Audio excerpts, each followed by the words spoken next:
Cleveland Hopkins International Airport. What exactly is their role there? The Ohio House voted to refine public indecency rules, and critics say it targets the LGBTQ plus community.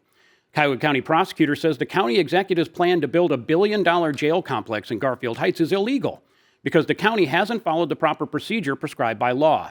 A county spokesman called it reckless disruption. And do you know Jenny's number? I'm thinking that Josh Boos and Karen Kassler, whom I'll introduce in a moment, probably do.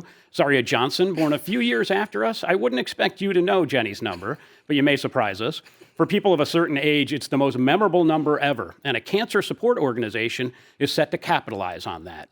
And joining me to discuss these stories and more is the aforementioned Zaria Johnson, our environment reporter, and Josh Boos, who supervises newscasts. And guys, don't tell me Jenny's number. We're going to do that at the end of the show. Okay. Zaria doesn't know it anyway. I'm looking forward to learning it. Okay. All right, good. Good to see both of you this morning. Thanks, Mike. And from the State House News Bureau in Columbus, Karen Kassler, a woman who, like Jenny, you can call for a good time if a good time to you is drinking expired Tab Colas, poring over proposed legislation into the wee hours, and bragging about your amazing son every chance you get. Karen, welcome.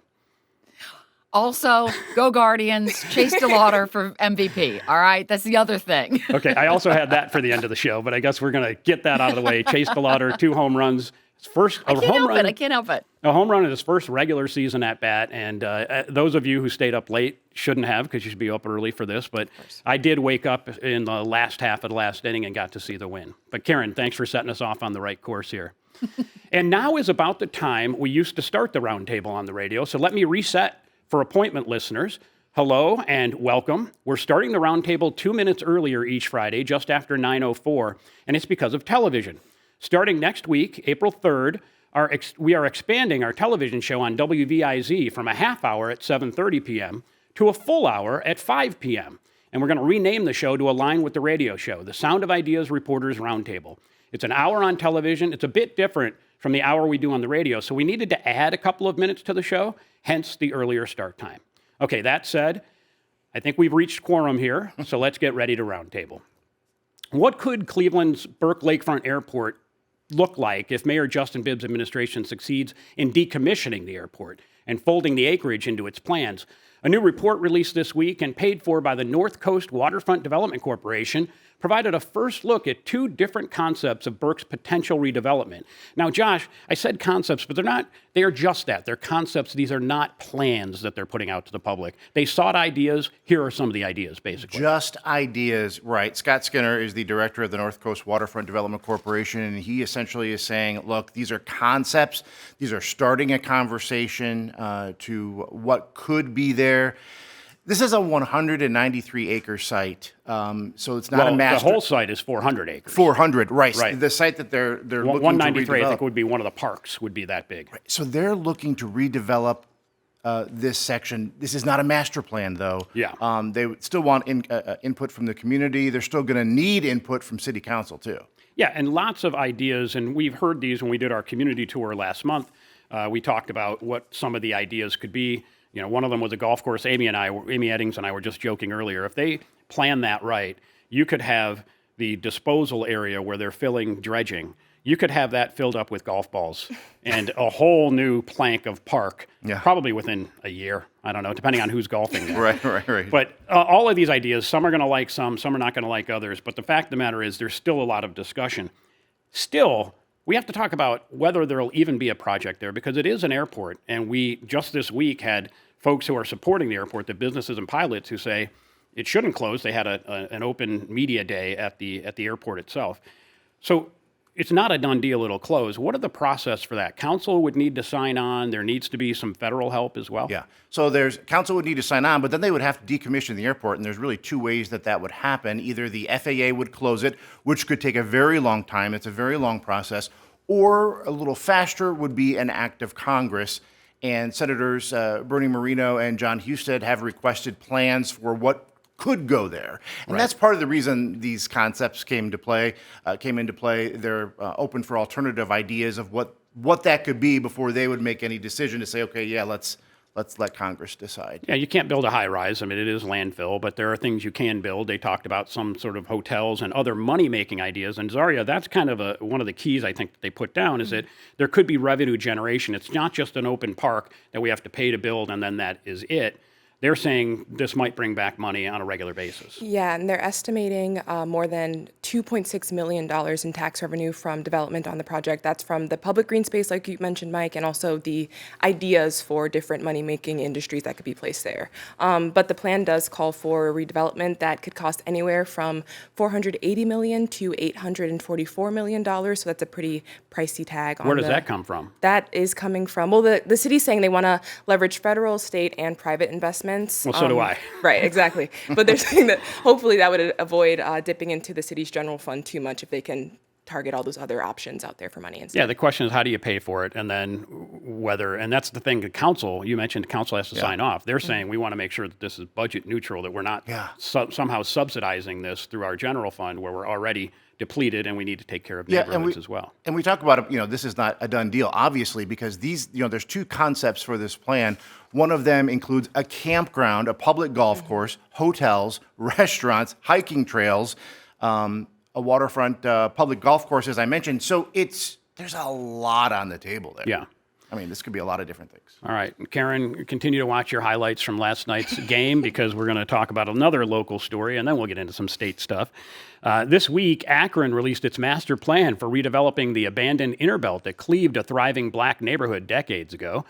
Zaria, the city took time to engage the community before putting the plan to paper, so let's talk about what some of the elements are. And by the way, we had a community tour at the Akron Civic Theater, really well attended, amazing engagement with people, and the city had done similar things that weren't our event throughout the neighborhoods and heard a lot of feedback. What did they end up coming up with? Yeah, so they're planning more than 4,500 new homes, more than 20 lots for neighborhood businesses, and more than 30 programs and policy updates, along with a bunch of different road rehab projects, resurfacing projects, reconnection projects, reestablishing neighborhood grids to, they say, support residents and reconnect neighborhoods that were disconnected when the inner belt was constructed in the 1970s. What I was struck by is when the inner belt was built, it was hundreds of homes, something like 700 or 800 homes that were demolished. But this plan calls for 4,500 new homes. I mean, an order of magnitude greater. Yeah, and what I heard covering some of those previous engagement meetings is that the city wanted to,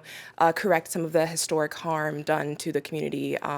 They held all those engagement meetings. They encouraged public input and invited a lot of residents who, lived through that time to these meetings to hear from them in particular. So it seems like that might have been an effort to reestablish some of those neighborhoods, rebuild those homes to correct those historic harms of the past. And yet, when we're looking at community feedback, and some folks are saying, "Great, you listened to us, and there's all these ideas, and you didn't just decide to make it, some sort of money-making operation." But the Reverend Gregory Harrison, who grew up in the neighborhood, said he was disappointed. He said he felt like they hadn't listened to the public because really reparations are necessary, and this isn't a step far enough toward that. Yeah, and he said that he doesn't know exactly how the reparations would be worked out himself, but it's something that he wanted to see the city take a more intentional stab at, essentially, try a little bit harder to make that happen. And a city spokesperson said that because of financial constraints, direct reparations, that's not a feasible option at this point in time, but it is a concern from residents who lived through this period. Like, families had homes here previously. Those homes were taken from them when the inner belt was built, and that's potential generational wealth that they lost on, that they aren't able to get back at this point. So it sounds like that's a big sticking point for some residents, that's a piece that they feel is missing from the plan. One of the other sticking points is you can't just get this all done by next year. This is a 30-year stretch of plan, and there's money that's got to happen to make it even begin. There's a $10 million grant from the U.S. government that's in flux. So tell me a little bit about the funding for this. Yeah, so the $10 million grant was previously awarded by the Biden administration, and when the Trump administration took over, that funding was frozen. So the city's still waiting on finding out whether or not they're going to receive that funding. They don't have it in hand. So they have $500,000 in their capital budget set aside this year for some short-term implementation, but that $10 million grant is still up in the air at this point. And when you say short term, they have a plan for what they would do within 1 to 5 years. Another Yes. one that's the medium goals, and then there's longer term goals. Exactly. So the 1 to 5 year, the short-term goals include things like decommissioning the portion of the inner belt south of Exchange Street, removing some ramps that connect the inner belt to city streets, and closing Cedar Street between Rhodes Avenue, Exchange Street, and Maple Street. The medium-term goals include things like addressing the bend of the inner belt between Vernon Odom Boulevard and Exchange Street, removing bridges, some pedestrian improvements, reestablishing those street grids, and then long-term goals target the southern section of the inner belt. And there's a couple ideas for that, maybe converting some lanes to 4 lanes or 3 lanes, or maybe removing that portion of the inner belt entirely. So we have to see All how right. it'll turn out. We will see, and we'll continue to cover what's going on Exactly. in Akron with that important project, as well as in Cleveland at Burke. Now let's move to Hopkins, though. Immigration and Customs Enforcement officers were deployed to Cleveland Hopkins International Airport this week. The Trump administration sent ICE officers to a handful of airports nationwide to help manage security operations. The ongoing partial government shutdown has left Transportation Safety Administration workers without a paycheck since mid-February. Many have left their jobs, leading to longer security lines. But with Hopkins, security checkpoints are moving quickly. So what role are they playing here? And that's really the question. What I saw on social media, Josh, were pictures of the agents talking with TSA folks, or literally sort of ironically sitting in a Dunkin' Donuts, and people are making jokes about that. Yeah. But the question is, if they're not checking IDs and they're not doing the work of a TSA agent, what exactly is their role, and how is it expediting anything in Cleveland? Well, that's a good question. I mean, you see video of them just walking around. They are not doing any, would you say, They're not screening checking people in, passengers. screening, Yeah, they're right. assisting. I think the official word here is, this is what I was looking for, non-screening roles. They're assisting passengers with passenger flow, but not necessarily speeding up the lines. Here's the thing. Earlier in the week, at many airports, including in Cleveland, there were some long lines. That really went down quite a bit. Yeah. Even in, as of yesterday, I think the longest lines were still a few hours, but that was in Houston at George Bush. Yeah, I was looking because I did some traveling last week, and so I was very keen on that. Yeah. If you looked at Atlanta Hartfield, they were snaked around parking lots. It was the longest Sure. line you could imagine. But in Cleveland, when I went to take off last week on the 18th in the morning, it was about a 10-minute line. And coming back also short from where I went. I'm not telling you, I don't want everyone to be jealous. But but there are places where the lines were longer. Those are apparently getting shorter with the help of the TSA agents. My question was just in Cleveland, where you already had short lines, Yeah. what specifically are they doing here? One thing that I did notice is that, and we saw in the videos that we had shown, they're not wearing masks as they walk around Hopkins. And that was by request of the federal government. But you're seeing these TSA agents trying, I would assume, not to look as intimidating as they might with masks. Sure, and in some, depending on the airport, I know at Cleveland Hopkins, when we looked, we didn't see necessarily them saying ICE on their back, wearing their uniforms that said ICE, but at many other airports they did. Here's the bigger question. Why Cleveland, right? I mean, I looked at this list again last night. We looked at it in the newsroom earlier this week. Chicago O'Hare, Hartsfield-Jackson, as you mentioned, Mike, Houston, William P. Hobby, big ones, JFK, LaGuardia.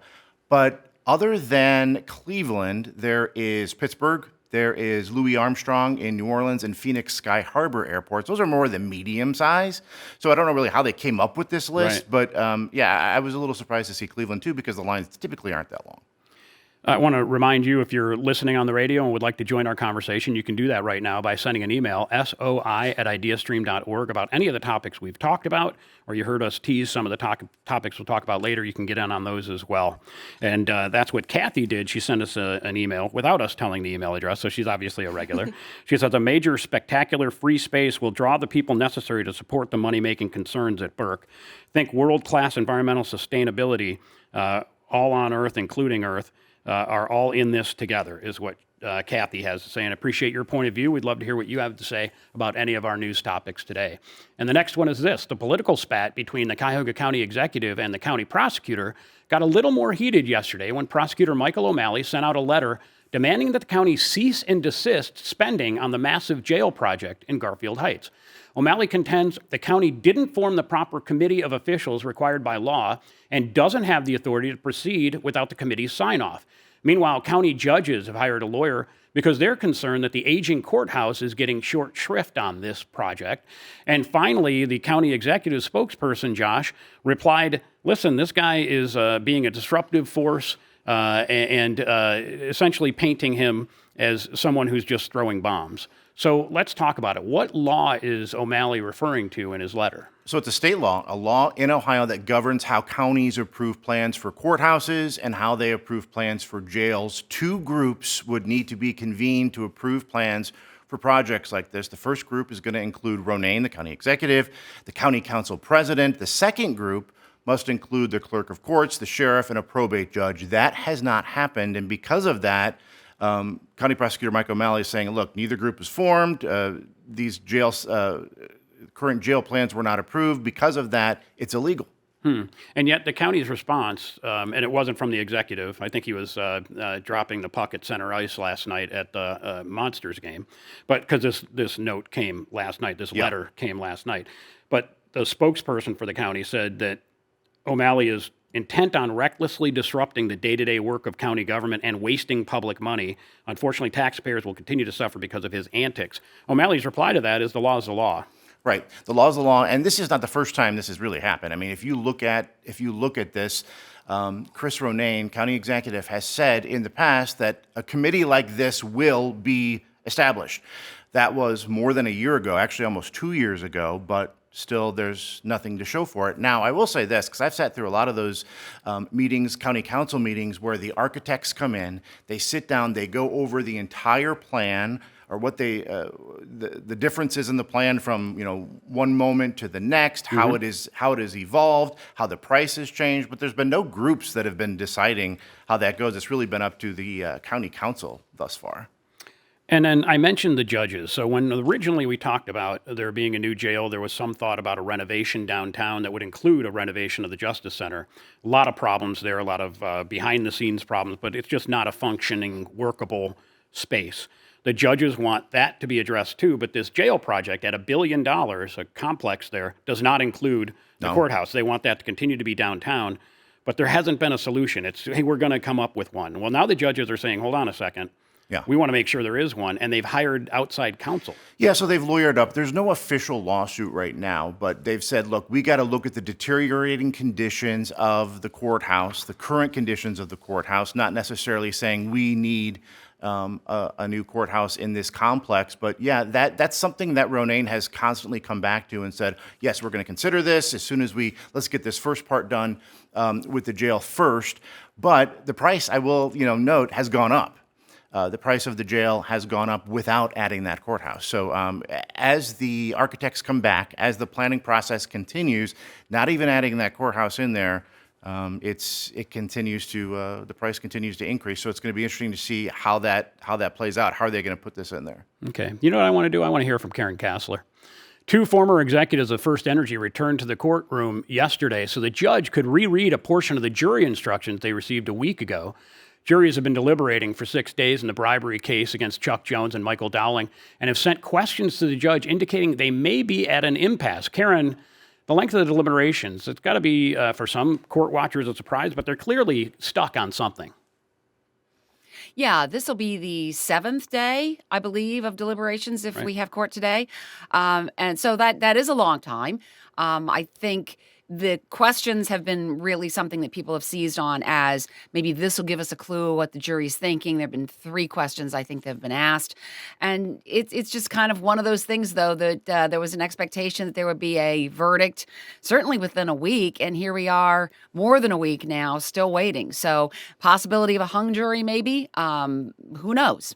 And one of the things that was asked was about whether it was bribery if you paid money to somebody before they were appointed to a position. Because in this case, the allegation is that there was a $4.2 million bribe paid to Sam Randazzo, who was then going to be leading the PUCO. So there was that question. But then the one that I think was the focus of what people are talking about now, it said, the jurors said, if we cannot agree on the charge of bribery, do we evaluate the other charges?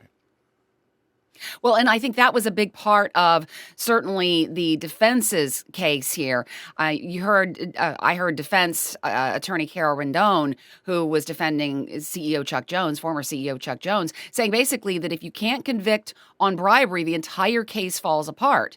And, that's been the defense's strategy all along, is to kind of put things on Sam Randazzo, say Sam Randazzo stole the money, but then also to focus on, well, hey, if Sam Randazzo wasn't even a public official at the time, how can you bribe somebody who's not a public official? And if that doesn't hold together, then the whole case goes away. And I think that's an interesting question to ask. I don't think we have any idea what's going on, of course. We'll just have to wait till the jury eventually comes back, which they will. Karen, you have sources everywhere. You're telling me you don't have any sources inside the jury room? I'm sorry, I don't. And it wouldn't be right for me to say anything if I did. Fair enough. All right. The Ohio Supreme Court will decide the constitutionality of House Bill 68, the state law that bans gender-affirming medications and non-surgical treatments for transgender minors. The law passed in 2023 and went into effect in 2024 after the legislature overrode Governor Mike DeWine's veto. And Karen, based on the arguments before the court, both sides focused on parental rights, but differed on how far those rights go. So let's talk about that. How did that play out? I thought it was a really interesting case because we're talking about House Bill 6, which had two parts, essentially. This part about banning gender-affirming care for minors, and also this part about transgender athletes not being allowed to play in girls' sports. That part, the athletic part, the sports part, is not part of this suit. It's just the gender-affirming care for minors. And the state was arguing that kids don't have a constitutional right to gender-affirming care, and parents can't overrule the will of the legislature, which decided that gender-affirming care for minors will be banned. And the state solicitor general even said at one point, what is health care is determined by the General Assembly. Now, you had on the other side the families of two 12-year-old transgender kids who sued, saying that parents do have rights here. They're limited, and a good law would limit them. This is not a good law, they said. The ban on those drugs violates a amendment that voters approved in 2011, the Healthcare Freedom Amendment. That's their argument, saying that ban would not work in the aspects of that amendment. So it was really interesting. I thought when the state made the argument that lawmakers are the ones who should legislate this, because if people get mad, they can vote out their lawmakers. They can go to the ballot and put a constitutional amendment or something before voters. Well, then the state comes back and said, well, you did that. The Ohioans did that in 2011, and you're saying that amendment is not relevant here. And then also, it flummoxes me because when I saw that argument being made by I think it's the Solicitor General for the state, that it's the legislature's job to decide what treatments these children should get, not necessarily parents. It seemed totally antithetical to the kind of discussion that we normally hear, particularly from conservative lawmakers who say let families make their decisions and not have government intrude. Yeah, and so many other situations you hear exactly Republican lawmakers saying parents get to decide to remove their kids for religious instruction. Parents get to decide what schools their kids go to through vouchers. But in this case, the argument was parents don't get to decide because the legislature does. And I think that really kind of goes against what we've seen in some bills that have passed before. The real question is this whole idea of this healthcare freedom amendment that voters approved and what the ban does in that. I mean, the argument was made that under the healthcare freedom amendment, other drugs are not banned, drugs that are harmful, opioids and things like that, because they have some use. They have medical use. And gender affirming care is standard medical care for gender dysphoria. And both sides even agreed on that one. One other thing, it's HB 68. I think we might have mistakenly said 6 at some point, but 68. It also bans transgender athletes from girls' sports, but that's not being decided by the Supreme Court. Right. Yeah. I said at the beginning that there's two parts of this, right. And that's been something that came up before. And you might recall this whole bill, if it sounds familiar. It's because Governor Mike DeWine actually vetoed this bill when it first came through the legislature.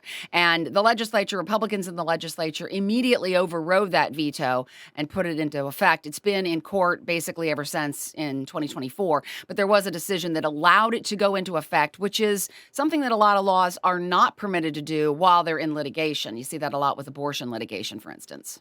All right. One other issue related to this, a bill passed by the House it updates the state's indecent exposure laws. Critics are concerned, though, that it would lead to a ban on drag shows outside of adult venues. It would harm the LGBTQ plus community. What exactly did the Indecent Exposure Modernization Act do? Well, some of those critics included people who actually make their living performing in drag. Nina West, for instance, who is a nationally known drag performer, came and testified as Andrew Levitt, which is the actual performer who performs as Nina West. But what this would do is it changes the definition of public indecency to basically define private parts as private area and really kind of defines that in state law. And then also it says that if you're doing a performance that could be deemed as obscene, you are confined to adult-oriented venues like nightclubs and bars and places like that so that you would not be seen by children. And the argument's been, well, kids, you can't show kids obscene performances, you show them video or whatever. Why should they be able to see obscene performances out on the street or somewhere else? But the question, of course, then becomes what is obscene? And that's, of course, been a long time thing. It's been litigated in the courts. Yeah. And Republicans say this is not going to ban drag shows. But like you said at the beginning, there are a lot of folks, including the Democrats who voted against it, along with Republican Jamie Callender, who are really worried about the effect, if not banning drag shows, putting a chilling effect on those performers. It does seem like library drag story time is something that's on people's mind. We had a number of stories about that a couple of years ago where protesters were outside as there were these story times going, claiming it was indecent, and the drag performers are saying it's not. We are, we're reading stories to the children. But you have to also think about things like pride parades and other demonstrations where you've seen drag performers. If those could be viewed as obscene, well, then those performers could get in trouble. And I know there have been stories about kids being brought to shows where they've seen drag performances that were problematic. But certainly the performers are worried that this is going to criminalize what they do and that it really is, this is their art. This is their self-expression. All right. Thank you, Karen. There are plenty of stories left to discuss here on the Reporters Roundtable, including arguments before the House Supreme Court. Actually, we just talked about that on the constitutionality of gender-affirming care, but I promise you, we have plenty of other stories to talk about, too. First, though, here's Sound of Ideas host Stephanie Haney with a look at what to expect next week on the Sound of Ideas on 89.7 WKSU. Stephanie? Hi, Mike. We have a full slate of shows coming up for you, as always, next week on The Sound of Ideas. Monday, we'll be talking about an investigation into drug overdoses in prison. This is a year-long investigation coming to us from the Marshall Project Cleveland and the Columbus Dispatch. We'll be talking to people who were able to get these drugs into prisons, as well as people who participated in the smuggling process while inside the prison. On Tuesday, we'll be talking to Iranian Americans about their feelings about the ongoing war between the U.S. and Israel and Iran, and people who still have loved ones in Iran to share their thoughts. Wednesday, we'll be looking ahead to the primary election here in Ohio and what you need to know before you head to the polls. We'll also be talking about the SAVE Act, which is something that continues to be debated in Washington, D.C. And on Thursday, we'll finish up with the menu in partnership with Cleveland Magazine, and we'll look at food available at the ballpark with opening day right around the corner. That's coming up all next week on The Sound of Ideas. Back to you, Mike. Thank you, Stephanie. Opening day in Cleveland right around the corner. It'll be next week, Friday. So catch this show and then go catch the Guardians at home. All right, you're back with the Reporters Roundtable. I'm Mike McIntyre, and I'm joined this week by Zaria Johnson and Josh Boos here in studio in Columbus. State House News Bureau Chief Karen Kassler. Let me share some of the feedback that we've been getting. Marvin sent an email saying, in regards to gender-affirming care, another interesting question in this case is why are legislators deciding what is medical care instead of medical professionals? That's Marvin's point of view. And then we have Jeff, who's talking about the airport discussions at Burke. He says, these ongoing talks about the airport are honestly exhausting. Those of us who've been around for a while have heard the same things year after year. Now they're talking about parks and walkways. Who's going to maintain it? Who's going to provide security? Most of our city and county parks are unsafe, he says, and unclean, and the city and county do not have the funds to keep them safe and clean. I think there are a lot of people, by the way, who would debate with you, Jeff, about whether the metro parks are safe and clean.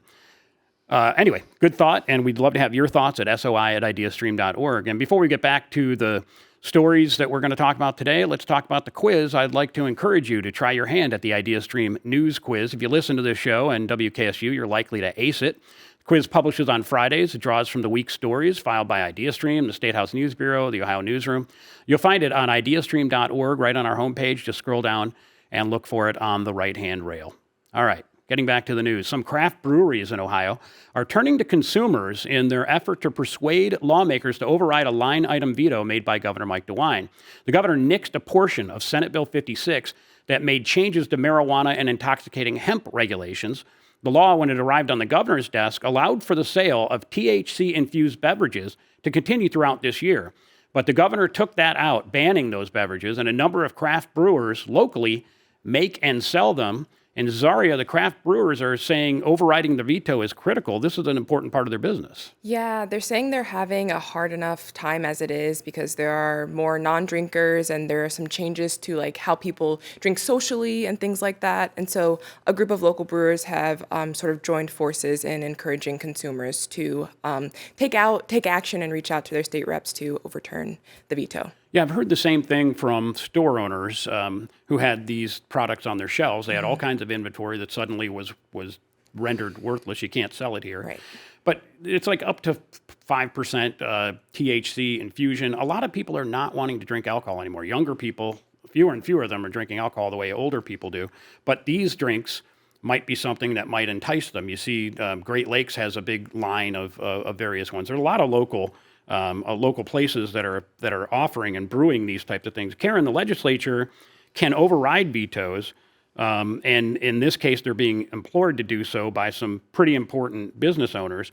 But the House Speaker doesn't seem to think it's going to be headed that way. Yeah, I mean, right now, Republican leaders are talking about overriding a veto regarding a tax break for construction costs for data centers. That's the big one that they were looking at. I mean, DeWine had 67 vetoes in the budget, and then also had this line item veto in this Senate Bill 56 that specifically targeted those THC and CBD beverages. Nationally, though, they're also facing a ban in a couple of months that came from legislation at the federal level last year. So the folks who are really fighting for these beverages have two fronts, it seems like, that they have to take on. Right. And the craft brewers, though, are saying to the state, follow the money. And what is the case that they're making about the economic impact of the work that they're doing? Well, I think their whole argument has been that those beverages are very hot right now. People are consuming them, and they aren't in the same category as some of this intoxicating hemp that was available at convenience stores and gas stations that DeWine really had talked about initially. I mean, really since the issue 2, the marijuana amendment or law had passed in 2023, DeWine had urged lawmakers to crack down on this other stuff. And so I think DeWine has made the claim, or at least I think so, that he doesn't believe that there's a carve-out due for those beverages. He wants all of that stuff regulated. And so, I mean, breweries are saying, you know, it's another option for people who are looking for something besides alcohol. Yeah, and when they combine the beer that they brew as well as these other products, they're saying we're talking about hundreds of millions of dollars that are on the line. Ohio's 426 breweries have a collective economic impact, according to their organization, of about $1.29 billion. And this is something that will be threatened, they say, unless this veto is overridden. Meanwhile, a state-mandated mediator will hear both sides in a dispute between union workers at the Lorain County Department of Job and Family Services and county commissioners. Workers began a strike on February 18th after talks failed to reach a new agreement. And Josh, let's talk about the timeline of this mediation. It's not something that happens quickly. No, not at all. Could take weeks, likely will take weeks, but workers have been wanting to get the commissioners back at the bargaining table for a long time now. They have been going to weekly meetings, commissioner meetings, just trying to bring the attention to this. But finally getting to the mediation is going to, now that we're here, is going to take weeks. Not an easy process. And so what are the union workers seeking, Zaria? Yeah, so they essentially are asking for increased wages that meet the pay levels of comparable counties here in Ohio. JFS workers handle support services like SNAP and Medicaid, and negotiations haven't happened since the strike started, so they're really just working to achieve what they say is equitable and fair pay at this point. Yeah, you go on strike and then you say, okay, now let's start talking. But the county commissioners have said, nothing. Like, we're not meeting. There hasn't been a meeting. There hasn't been any kind. So it's just a strike and then nothing to fight back against. Nothing to fight back.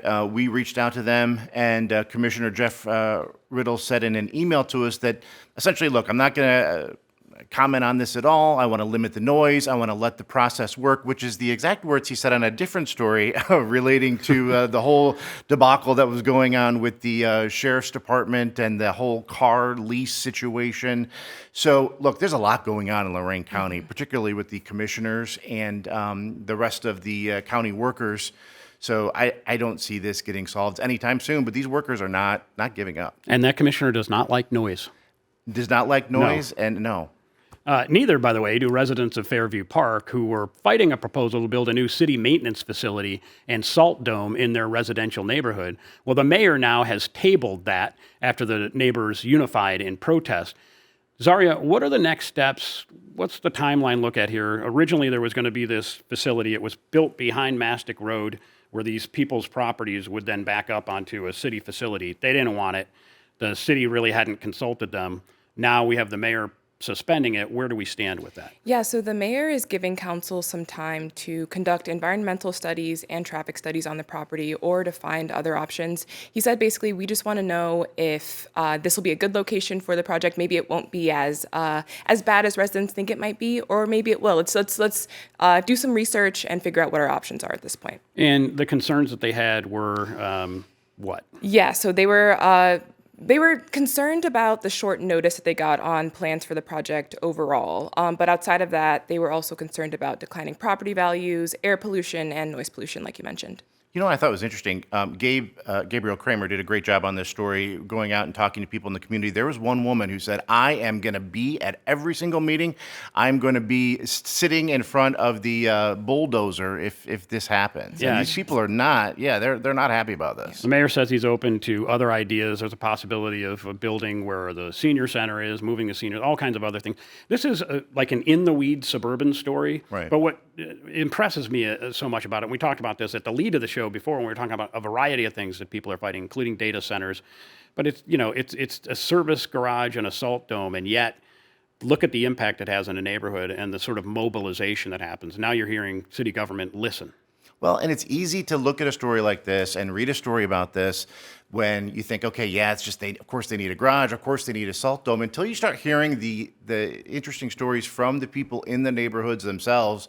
And Gabriel Kramer did a great job telling that story. Yeah, and I think sometimes we hear "not in my backyard" is just a negative, like people don't want progress. Yeah. But sometimes "not in my backyard" means maybe there's a good reason this should not literally be in my backyard, and there's a discussion to be had about that. Good point. Sort of the open process. The Brook Park Planning Commission gave unanimous approval this week to the preliminary development plan for new covered brown stadium and surrounding mixed-use development. They certainly want that in their backyard. The stadium near Cleveland Hopkins International Airport is slated to open in 2029, and it did get the green light from the planning folks there, but there was a major concern about parking. So let's talk about what Brook Park wants to see. Yeah, so in the proposal, the Haslam Sports Group, the Browns, called for 8,500 to 9,400 parking spaces, but the commission wants to see closer to 13,000. And in fact, they say at least 13,000. And that goes into kind of what Zaria was talking about with Fairview Park. Concerns about parking spilling into the neighborhoods. And when you really think about that too, think about pedestrians walking from the neighborhoods over to where this new stadium will be. That's the bigger concern. They want to make sure they have enough spots. Yeah, I feel like that's going to happen anyway. Like, I'm one of those guys that tries to find a downtown. Or are you going to be the one that parks in when I'm downtown, I look for a street spot if I can snag one. Although now the pricing of parking is, I think we found out before Guardians games, pricing is going to be like at $8 an hour. $8 an hour. So if you talked about, but regardless of that, if you could find a street parking spot in Brook Park that's less than a 30-minute walk to the stadium, maybe people would do that anyway, even if there are 13,000 spaces. But the fact of the matter is there's a lot of growing pains that are going to be happening there. The cost of the stadium is growing as well. Yeah, it's now at $2.6 billion, up from $2.4 billion.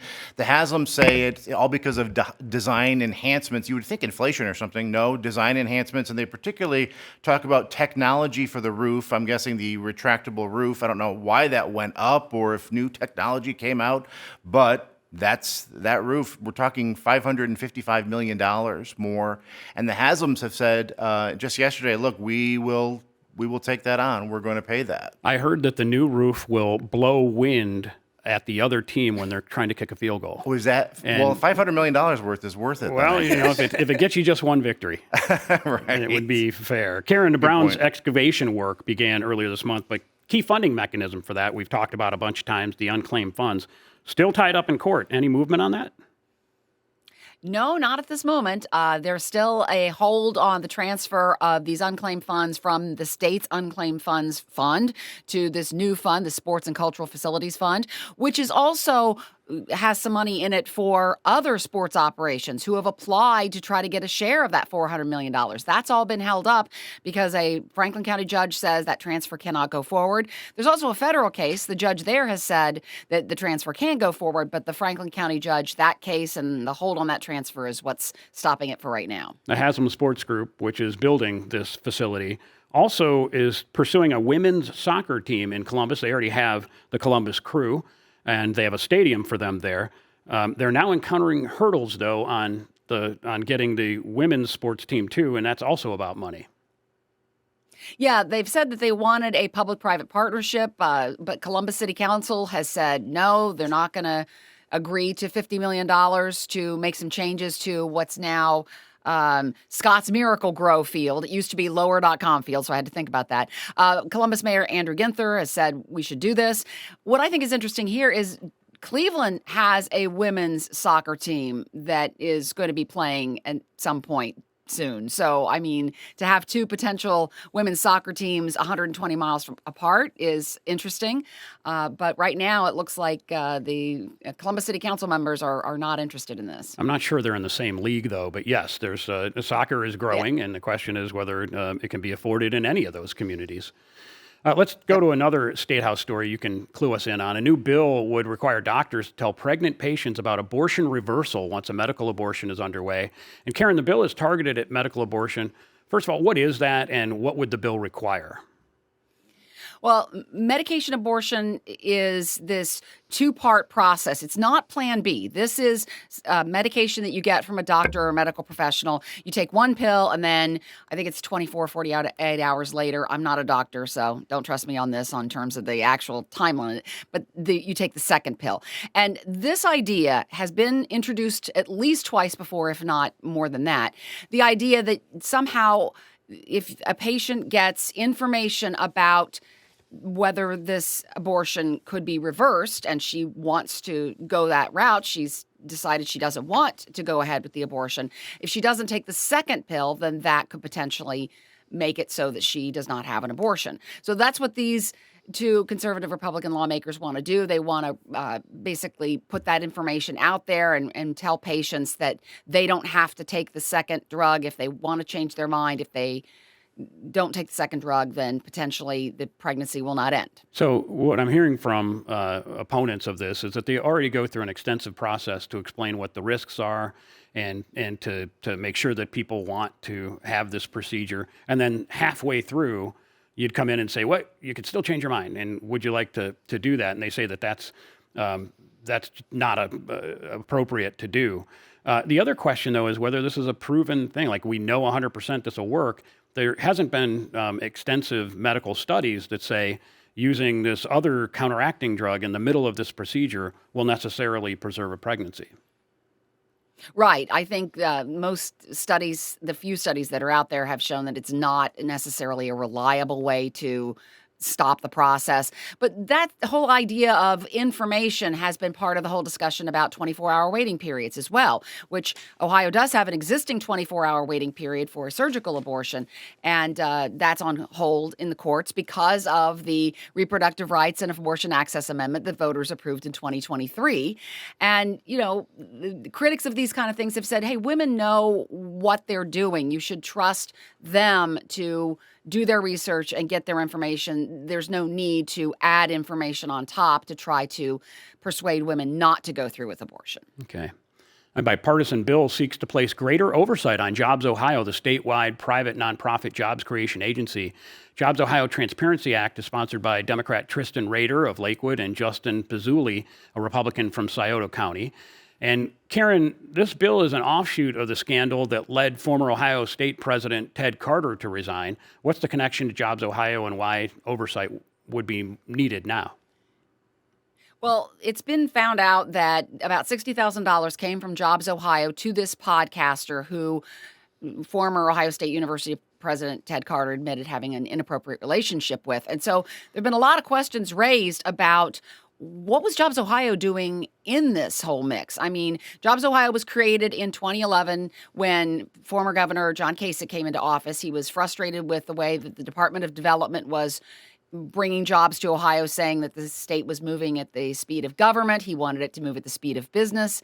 And so he created this private entity that would do this luring of businesses and use liquor profits for that.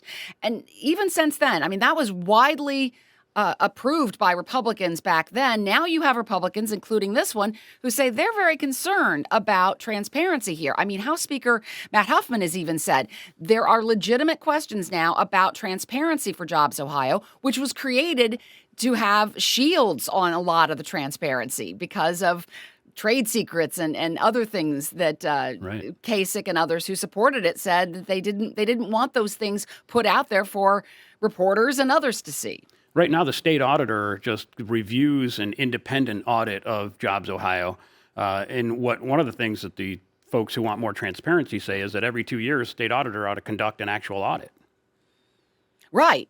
And that's been an argument that's been brought up fairly recently. And I mean, I think even Attorney General Dave Yost has gotten into this. He had wanted to do some investigation into Jobs Ohio. We hadn't heard a whole lot from him once he stopped his campaign for governor, but he kind of fired back at Kasich. This was all, of course, on X, where when Kasich said he was concerned about mission drift away from what Jobs Ohio should be doing, Yost said, hey, wait a minute, you created this. You should look in the mirror for who's at fault here. But it's just really interesting to see how Republicans have changed their attitude on Jobs Ohio and transparency in general when it comes to that private entity.